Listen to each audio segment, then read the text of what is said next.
नमः सिद्धेभ्यां।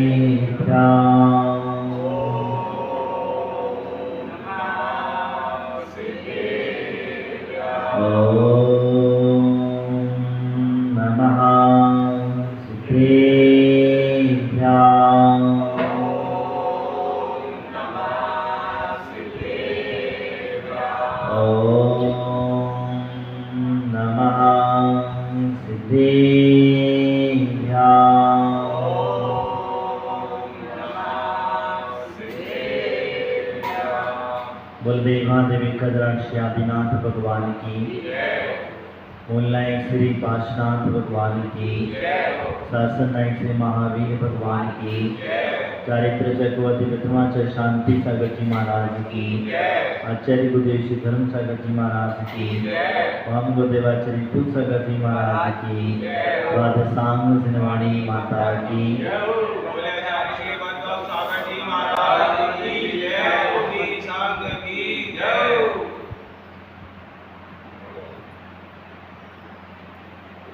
रत्नात्रय रूपी धर्म, हम इसकी चर्चा कर रहे थे। सम्यक दर्शन, सम्यक ज्ञान, सम्यक चारित्र रूपी जो धर्म है, वो धर्म की व्यवस्था समझाते हुए हमें रत्नात्रय की दो प्रकार की व्यवस्था बताई। जो धर्म है, एक मुनि का है, एक श्रावक का है। मुनि का धर्म जो होता है वो सकल देश धर्म होता है, और श्रावक का जो धर्म होता है वो एक देश धर्म हुआ करता है। यानी कि सर्वदेश प्रकार से मुनिराज धर्म को धारण करते हैं, यानी कि उपवास परिग्रह आदि नहीं होता है इसीलिए। लेकिन श्रावक की अवस्था को हम समझते हैं तो श्रावक उस धर्म को करता है, उसे ग्रस्त बने को स्वीकार करता है, क्योंकि जब तक श्रावक अपने कर्तव्यों को नहीं करेगा तब तक वह अपने धर्म को कैसे स्वीकार कर पाएगा। और इस काल में वास्तविकता देखा जाए तो हम लोग जो श्रावक की जो क्रियाएं हैं वो श्रावक की क्रियाएं हम करते हैं। रत्नात्रय की आराधना हमें मोक्ष मार्ग प्रशस्त करती है। अगर आज हम रत्नात्रय की आराधना नहीं करेंगे तो हम संसार में परिभ्रमण करते रहेंगे। हम जिस समय दर्शन की चर्चा कर रहे थे, जीव अजीव, आश्रय, बंध, संवर, निर्जरा और मोक्ष।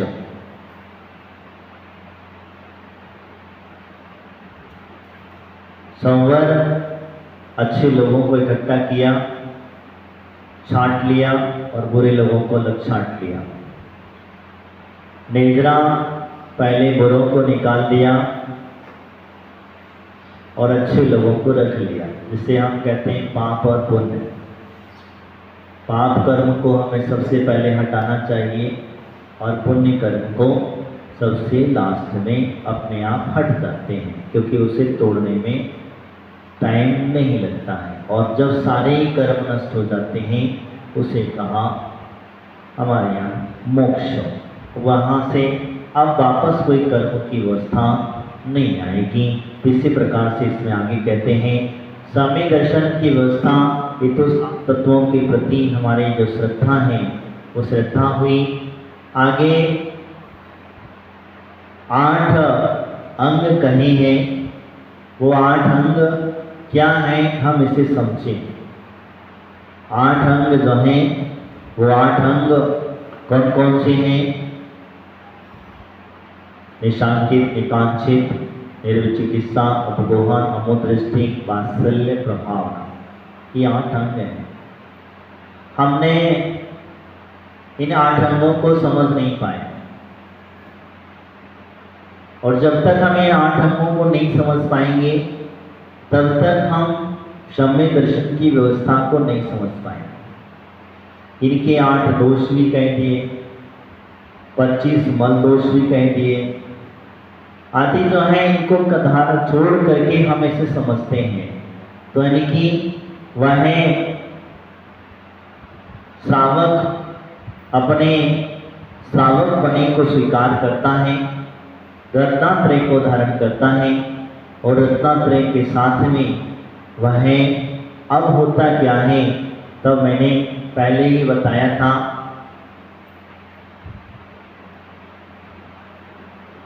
देव पूजा, गुरु उपासना, स्वाध्याय, संयम, तप और दान, ये उसका पहला कर्तव्य होता है। श्रद्धा बनी है, दान से समझना 7 तत्वों के प्रति श्रद्धा तो है। तत्पश्चात उसकी श्रद्धा है देव शास्त्र गुरु के प्रति, मैंने जो कहा था, श्रद्धा करता है 8 अंगों सहित निर्विचिकित्सा, निकांक्षित, निकांक्षित आदि जो है, इन 8 अंगों के साथ में वह क्या करता है, तो कहते हैं देव पूजा करता है, जैसे आप लोग रोज करते हैं। 8 अंगों के साथ करना, ध्यान रखना, मैं 8 अंगों की व्यवस्था को समझना, ये कैसा नहीं है खाली हमने देव पूजा 8 अंगों के साथ करना।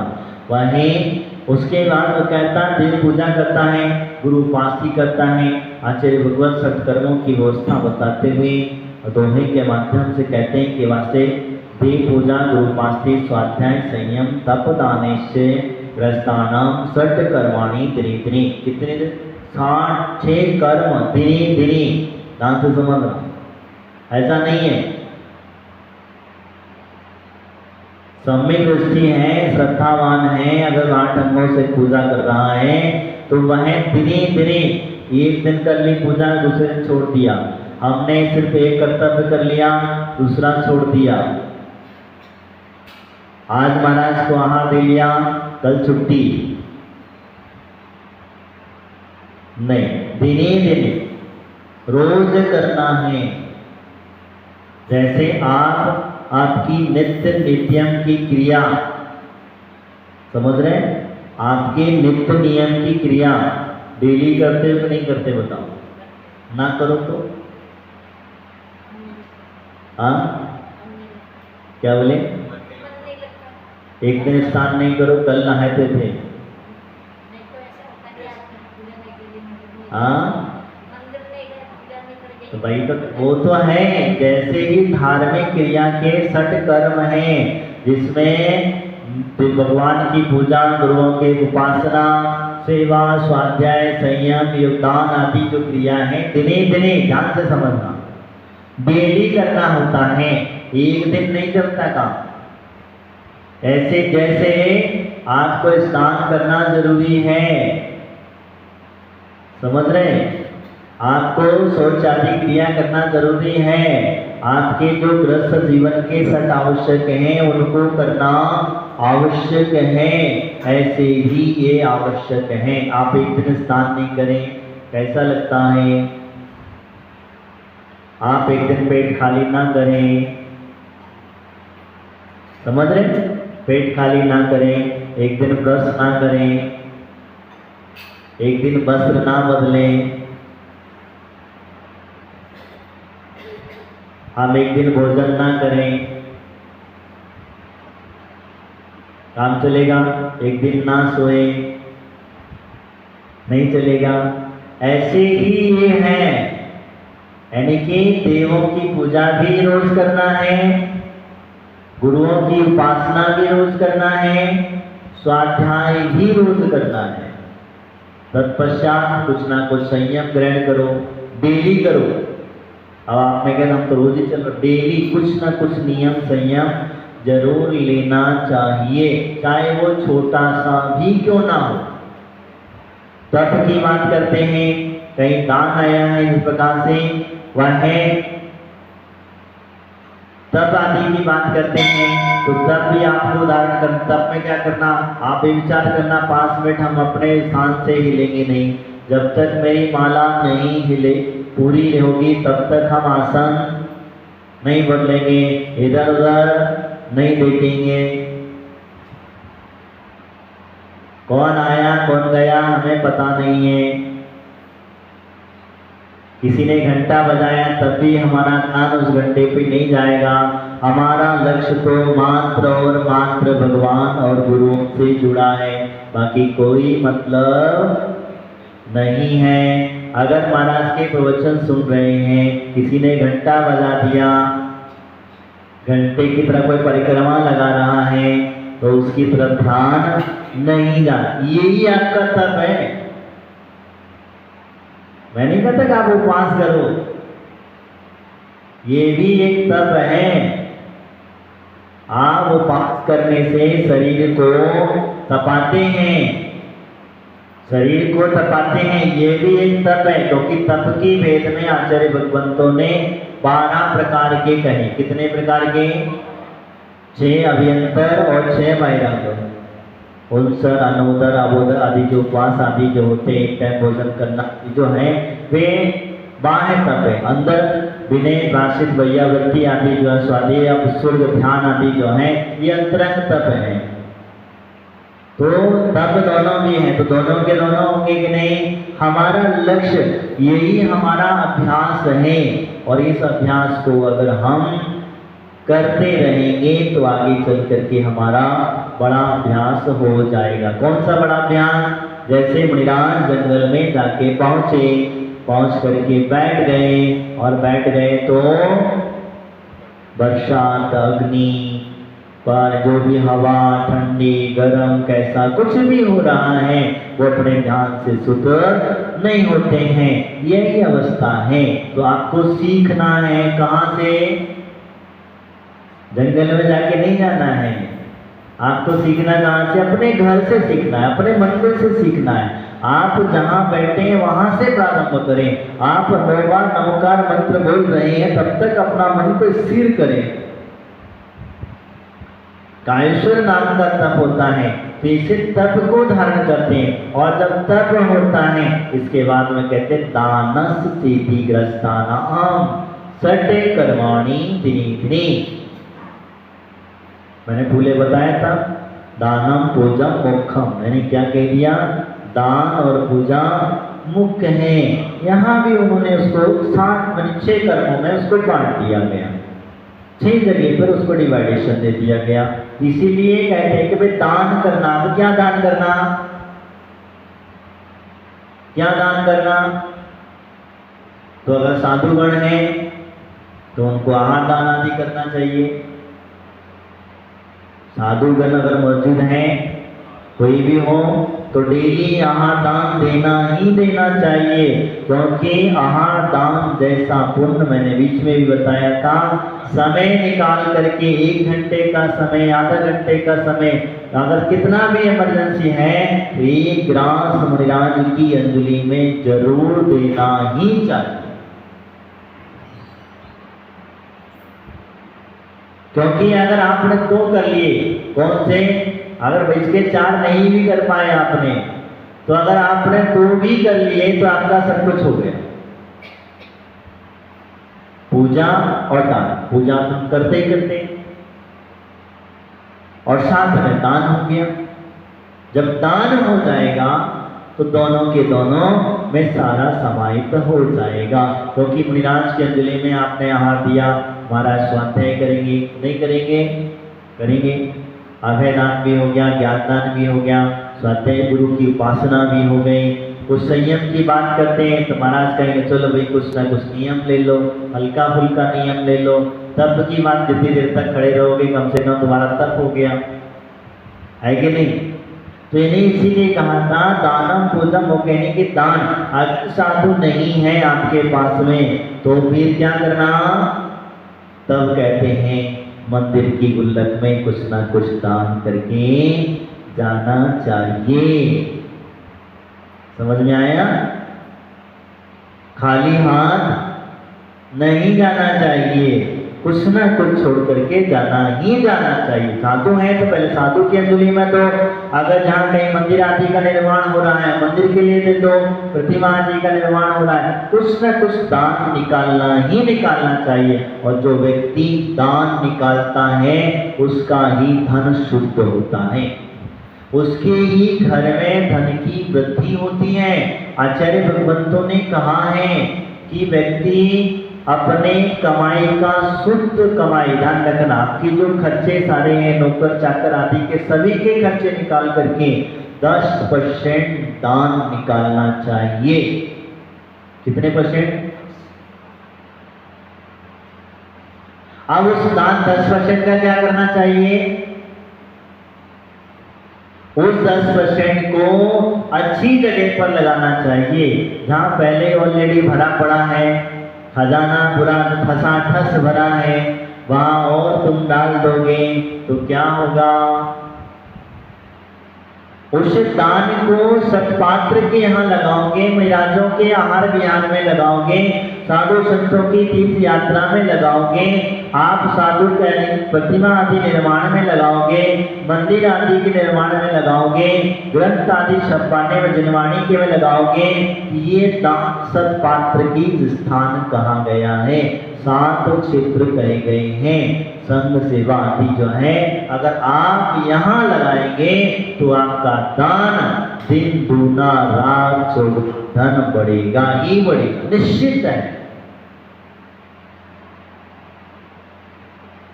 आज आपके पास में जो धन है वो पूर्व का दान का ही प्रभाव है।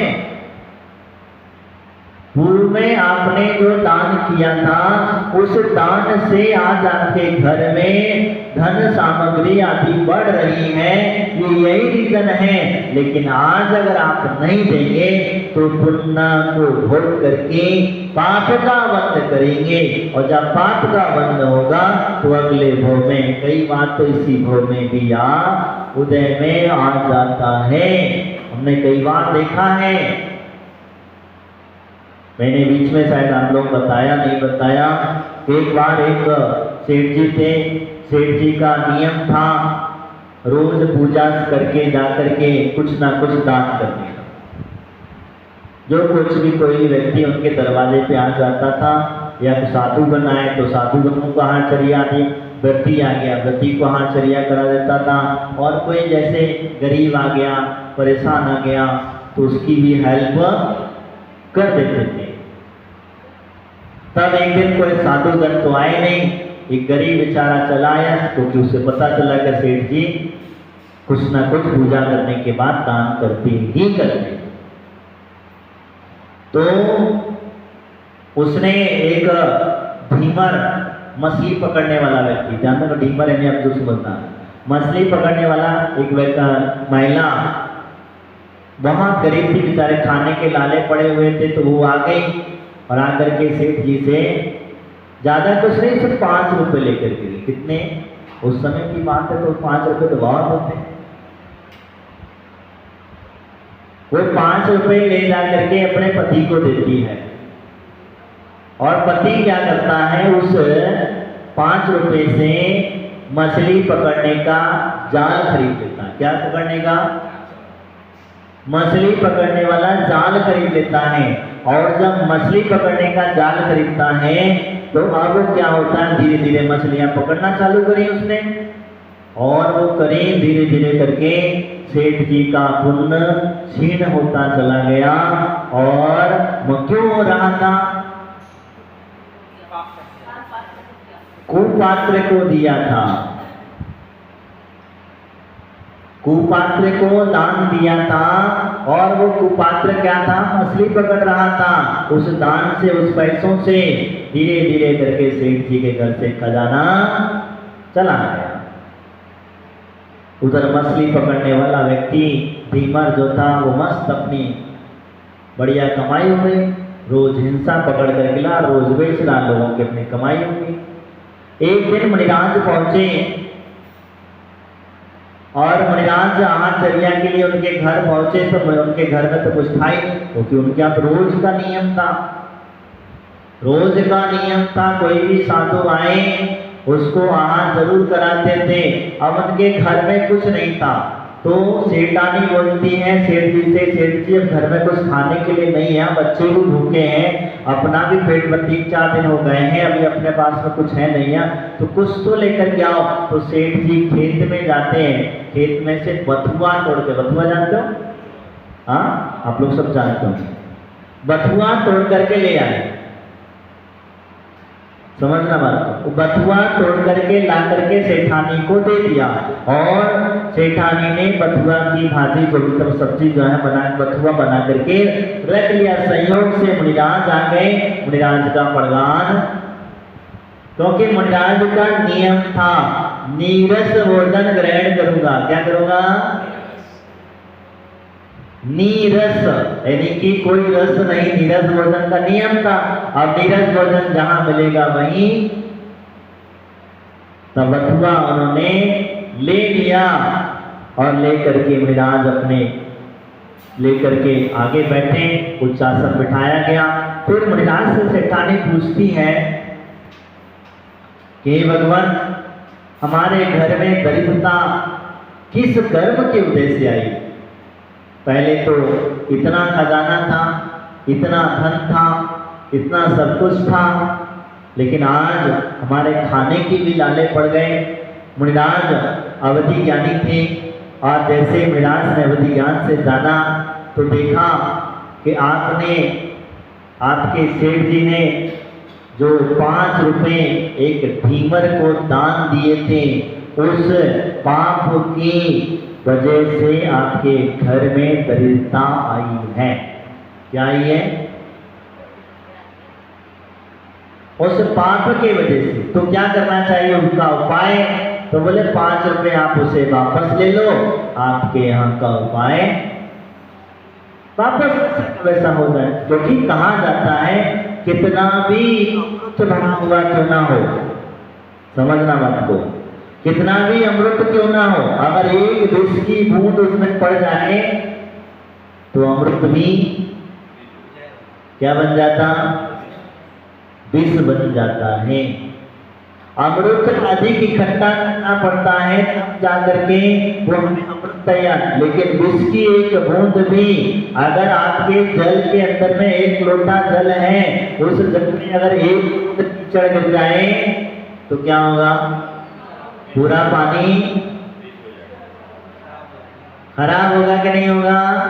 ऐसे ही ये है, आपने अनेकों अनेकों सुपात्रों को दान दिए और अगर आपने एक कुपात्र को दान दे दिया तो आपका दान अमृत बन करके विष बन गया। इसीलिए कहते हैं दान देते समय पात्र देखना, और पात्र जो कहे हमारे आचार्य ने उनको देखना। आज हम लोग क्या करते हैं? भीख मांगने वालों को भीख दे देते हैं। अब वो उस भीख से, उस पैसे से क्या करता है क्या आपको पता है? कोई दारू पी रहा है, कोई मांस मच्छी आदि खा रहा है, कोई हिंसा कर रहा है, आदि आदि ऐसे पाप कर रहा है। ऐसे व्यक्ति को कभी कोई दान मत देना, ऐसे व्यक्ति को कभी दान मत देना। अगर कोई बहुत ही भूखा है, असहाय है, परेशान है तो भोजन करा देना, लेकिन ऐसा मत देना। ये विशेष करके समझ करके चलना। मैं इसीलिए आपसे कह रहा हूं। तो वह कहते हैं, इसीलिए कहा कि हम जिस दान की व्यवस्था को समझते हैं, हम जिसे दान समझते हैं, वो इस प्रकार से हुआ करता है। अगर हमने कहीं भी, किधर भी, कैसे भी दान दे दिया तो फिर हमारा दान कहीं भी का नहीं है। वास्तविकता स्थिति को समझ करके हम चलते हैं। तो आचार्य भगवंत कहते हैं कि आपको अगर अपने जीवन में कुछ चाहिए और आपको अपने घर में धन द्रव्य समृद्धि चाहिए तो फिर आपको छठ पात्र को दान देते रहना चाहिए। जैसे भी आचार्य ने कहा कि छठ कर्म गृहस्थानाम कर्मणाम दिने दिने डेली करते रहना चाहिए। अगर हम एक दिन भी वंचित हो जाते हैं, जैसे एक दिन स्नान न करें, एक दिन हम भोजन न करें, एक दिन हम शौच क्रिया आदि न करें, तो हमें कितनी बेचैनी होती है। ऐसे ही हमारे श्रावक के कर्तव्य होते हैं। जिसके पास सम्यक दर्शन है, मैं फिर वापस से कह रहा हूँ, जिसके पास सम्यक दर्शन, सम्यक ज्ञान, सम्यक चारित्र है, वो प्रतिदिन इस छठ आवश्यकों को करता ही करता है। हमारे आचार्य भगवंत कहते हैं साधु के छठ आवश्यक कहे हैं और श्रावक के भी छठ आवश्यक कहे हैं। श्रावक के छठ आवश्यक नहीं करता है तो वो श्रावक नहीं कहलाता, और साधु के छठ आवश्यक नहीं करता है तो भी वो साधु नहीं कहलाता। ध्यान से समझना, वो भी साधु नहीं कहलाता। इसीलिए अब आप अपने आप को श्रावक कहलवाना चाहते हैं तो क्या करना होगा? क्या करना होगा? छठ कर्म दिने दिने डेली करो। एक दिन भी ऐसा बाकी नहीं जाना चाहिए कि हमारे छठ कर्म छूट जाए। अगर आप 6 के 6 नहीं कर पाते हैं तो दानम पूजम मोक्षम, ये दो मुख्य कर्म हमारे यहाँ कहे गए हैं। इन 2 कर्मों को अवश्य करना चाहिए। इसी से ही हमारा जीवन प्रशस्त होगा, आगे का मोक्ष मार्ग प्रशस्त होगा। संयम की भावना और आगे धीरे धीरे करके जब हम समय दर्शन को समझ पाएंगे तब जाकर के आगे ज्ञान और चारित्र की महिमा को समझ पाएंगे। हम श्रावक हैं और श्रावकों की क्रिया श्रावक में करते रहना चाहिए। आज इतना ही, बाकी की चर्चा हम आगे करेंगे। बोले महावीर भगवान की, आचार्य विभूति सागर जी महाराज की।